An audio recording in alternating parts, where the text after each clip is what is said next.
Welcome back to my dark corner of this sick world. Remember me, honey? The Hideous Sun Demon adheres pretty slavishly to the rules of 1950s radioactive monster B-movies.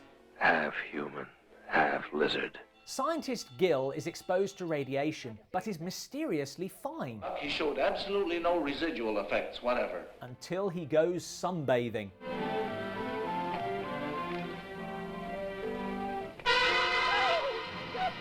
The reveal is quite good. It can't be! As is the makeup. The radiation from that isotope caused a peculiar and subtle change in the cells of Dr. McKenna's body. Would we say subtle? But why has this happened? You mean a human being could evolve backward through time to become some sort of prehistoric creature? All pretty standard, and I'm not going to pick holes in the science because it's about a man turning into a lizard. His whole appearance has changed into something scaly. Sure, if you want to get technical. But what's the reaction of the woman who loves him? Oh, no. The bad news is, this may be his fault. How can anybody be careful with a hangover? Gil is an alcoholic and a bit of a player.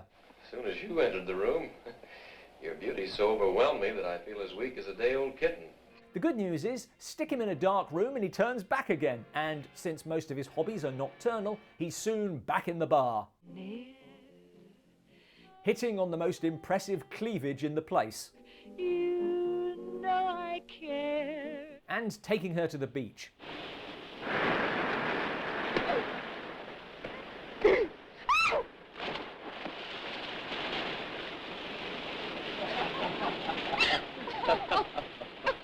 That was a weird chain of events, from forced kiss to pushing him away to laughter. But I guess it's as good a way to move things along as any. Take it off. More bad news for the nice girl, who now brings a doctor to see Gil. Yeah, I think there's definite hope. Great. Anything he has to do? But, meanwhile, you are not to leave this house. Not under any circumstances. Not even at night? Not even at night. Well, that couldn't be clearer. Double bourbon, please. You don't understand, Doc. There's women and whiskey waiting for me. Well, you don't look too bad at all. This is where the already tenuous logic falls apart. Let me try to explain what I mean. I like that he's flawed, a slave and a victim to his baser desires.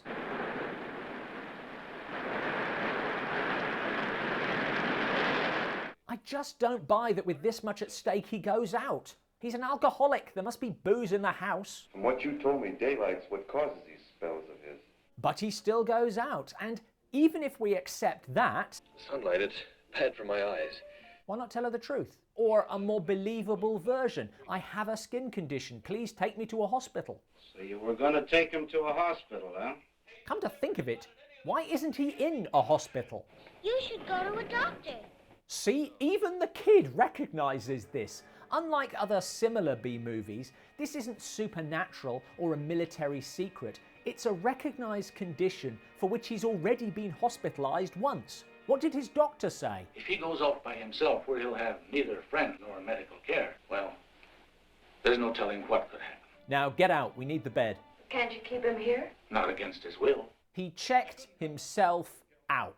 So it wasn't your fault, Gil. Yes, it was, and several people die because of it.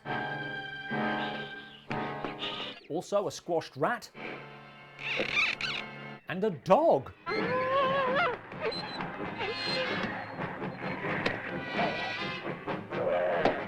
Not an animal lover, and it's all for nothing because it's just not that hard to stay out of the sun.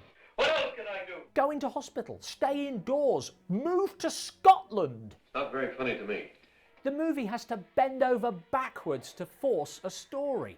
Boy, you got a tough one on your hands.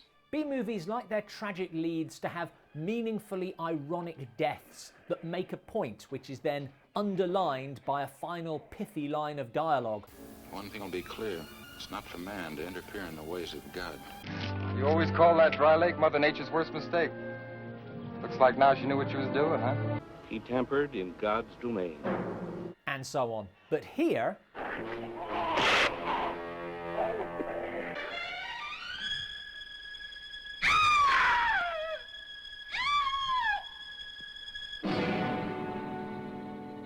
there's no point to be made. And that's reflected in this baffling attempt to tack on a moral. Don't cry, Anne. Perhaps you should cry. The rest of us can only hope that his life is not wasted. Cry, don't cry, the movie's over. Whiskey and soda mix, not whiskey and science. Thanks for watching. For more rampaging monster B-movie reviews, click here. What's your favourite B-movie final line denouement? Let us know in the comments below.